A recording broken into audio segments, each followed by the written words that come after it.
तर छत्रपती संभाजीनगरमध्ये कंत्राटी कर्मचाऱ्यांनी एक मोठा घोटाळा केलाय। क्रीडा संकुलाच्या बँक खात्यातनं 21 कोटी रुपये लुटलेत। हर्षकुमार क्षीरसागर, यशोदा शेट्टी अशी आरोपींची नाव आहेत आणि यशोदा शेट्टीसह तिच्या पतीला अटक करण्यात आली आहे। हर्षकुमार मात्र फरार आहे।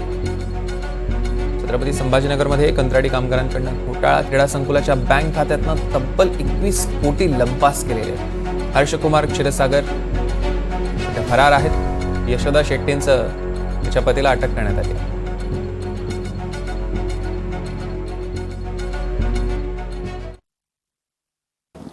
जे उपसंचालक क्रीडा विभाग यांचे नावाचं आणि स्वाक्षरीचं खोटं बनावट ईमेल तयार केला आणि ते पत्र बँकेला देऊन स्वतःच्या मोबाईल नंबरवरती नेट बँकिंग ॲक्टिवेट करण्याबाबत पत्र दिलं आणि त्या रक्कम त्यांनी त्या स्वतःच्या प्रायव्हेट अकाउंटला त्या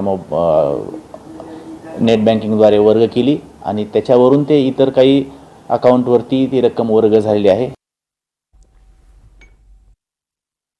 स्मॉल फायनान्स बँकांना UPI द्वारे पेमेंट जी केली जातात त्यांना क्रेडिट लाईन मंजूर करण्याची मुभा या रिझर्व्ह बँकेच्या पॉलिसीमध्ये दिलेली आहे। सकृतदर्शनी छोट्या माणसाला मदतीचं हे पाऊल दिसतं, पण मला असं वाटतं की या स्मॉल फायनान्स बँका व्याज काय आकारणार, कारण आत्ताच जर तुम्ही स्मॉल फायनान्स बँकांच्या वेबसाईटला व्हिजिट केली तर असं दिसेल की काही कर्जाला 32%, 40%, 42% कर्ज आकारलं जातं आणि मग वसुलीसाठी रिकव्हरी एजंट म्हणजे आधुनिक पठाण नेमल्या जातात।